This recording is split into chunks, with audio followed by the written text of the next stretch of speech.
Last year, I made over $130,000 pure profit with dropshipping. And in this time, I've noticed that a lot of things people talk about are just lies. And there are also a lot of hidden truths no one ever mentioned. So in this video, I'm going to expose everything. First of all, obviously, dropshipping is not dead. It's impossible for it to die. It's a fulfillment method. Stop listening to all the gurus. Stop making excuses. Just start. Now, on the other side of things, there are always those people who make it seem easy, like always showing sales screenshots, showing winning product after winning product after winning product, but they never show the huge pile of losing products just sitting there behind them that they tested. I'm not going to lie, I do that too. But the point is, dropshipping is not easy at all. This year, I've had 7 winning products, but I've tested over 31. And I'm going to quickly run you through some of them so you learn from my mistakes. But for context, I'm going to explain how I test these products in the first place. And this is another thing people don't really talk about. You don't need to spend any money on ads to make dropshipping work these days. All you need to do is order the product to your house and literally just film TikTok videos about the product. And when you go viral, people will go from the TikTok to your TikTok profile to your websites, all for free. Obviously, it's not easy. You need to take time to learn how to make TikToks and learn how to go viral. And sometimes it's just a numbers game, so you can film hundreds of TikToks and nothing will happen. And sometimes you go viral and you won't get sales. But that's what I did for the whole year. It works.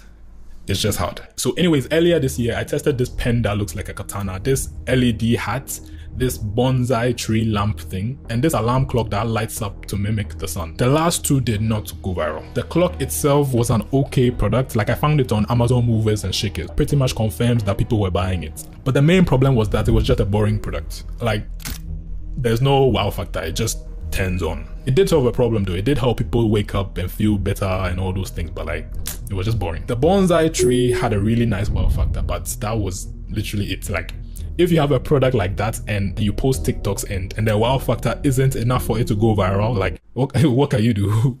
Literally nothing. The katana pen and the LED hat did go viral though, but I didn't get any sales from them because for the pen, it cost like $5 to ship it.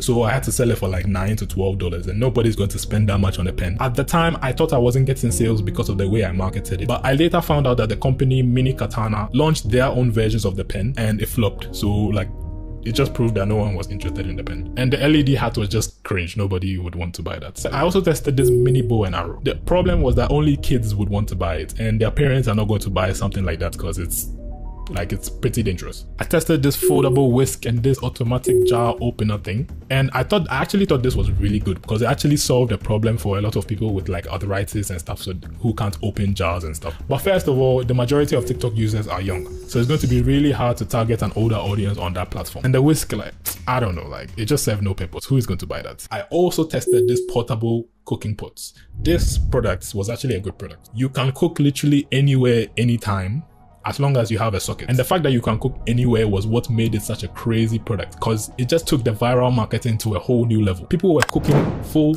lobsters in their bed. And I went viral with it, but my mistake was that I showed the product in a bad light. So I intentionally left chicken uncooked just for controversy. But even though later on I cooked it, it still gave people the idea that the product does not work at all. So from like 2 million views, I only did like $600 in sales, which is pretty low. Though if I kept going, I probably would have made a serious bag from this product, but like the cooking was just like stressful, so I just stopped. This was another product, portable washing machine. Went viral, perfect controversy, perfect everything, 0 sales. It was too expensive, and the people I was targeting were broke university students, so they couldn't buy the product. One more product was the silent basketball. In theory, it sounds like a really good product. A lot of people play basketball, so there is a huge, easily accessible audience, and it's silent, so you can practice your skills indoors. Like, who wouldn't want that? But it's foam, like nobody wants to play with softballs. Someone made a bag with it though, so people still bought it, but I didn't make a lot of sales with it, even though I went viral. And it was probably because of the way I marketed it. Does it need batteries?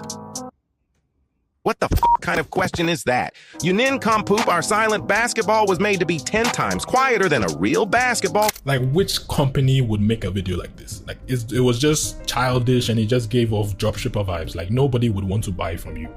So that's probably why I didn't work for me. But yeah, there are a lot more products that I tested, but these are just a few examples. Next, you know how some people say every single winning product needs to solve a problem or it can't be a winner? I made $30,000 profits with this toy car and $36,000 profit with this electric water gun. Which problems can this solve?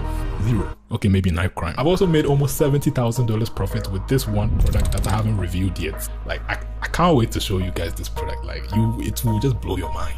But the point is, the product solved literally zero problems. And before I talk about the most important criteria, I need to mention this. So the 70K product video was supposed to come out instead of this one, but I'm still testing it, so I can't release it. And to scale that product, I used creators and affiliates, and I managed everything through an app called UpPromote. So basically, if you're looking for a way to set up affiliate links or coupon codes or something so that other people can advertise your product for you and then they get a percentage of the sale or a commission, then check them out. It makes life really easy. You can choose whatever percentage you want. You can see which affiliates brought what amount and everything. Out of $145,000 in sales, 62,000 came from affiliates. Yeah, so the link for UpPromote will be in my description. Anyways, back to the useful criteria. At least for organic, this is what I look out for. First, the product needs to have some kind of wow factor. It doesn't have to be like some visual wow factor like lights or something, or this floating wine holder. It could just be the concepts, you know, like, wow,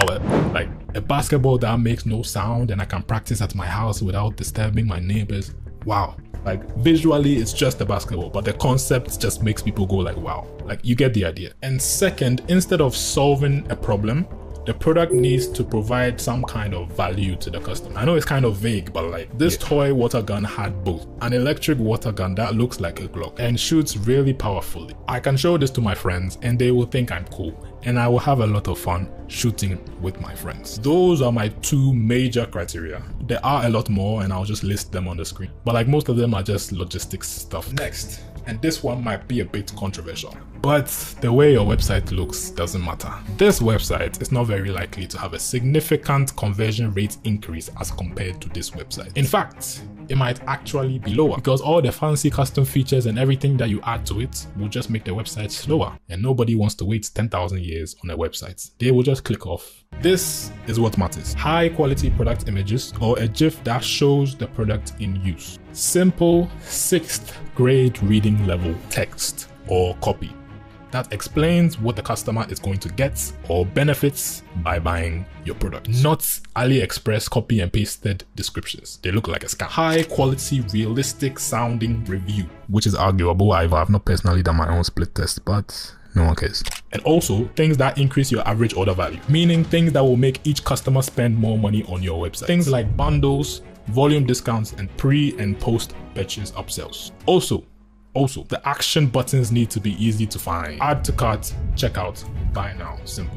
Why do you need to make your add to cart button the same color as your background? So you make it hard for them to click it and buy. Make it big, bright, and simple. Next, you know the private supplier thing that everybody hypes up in those stop using AliExpress videos. It's not even that big of a deal. It's not that hard to get one. And it's not even private. Like, one agent is shared among like so many people. Unless you're one of the top guys, then it's different. But you don't really need them, especially in the beginning. Everybody these days has that 7 to 15 day shipping time. If you are a beginner, you can use stuff like CJ Dropshipping or Zendrop. I've never tried Zendrop, but I've heard good things. I started with CJ Dropshipping, but as time goes on, you want better prices, and for me, it was hard for me to negotiate on CJ Dropshipping, and sometimes they don't communicate with you when there are delays, so your customers will come and complain, and like, it's long. So yeah, the more private ones do help, but you can still dropship fine with the big ones. I'm currently using GoShip Pro and AutoDS. They both offer the more personal services, so right now I'm testing both to see which one I like better. But yeah, that's all I can think of for now. If I've triggered any of the gurus, come,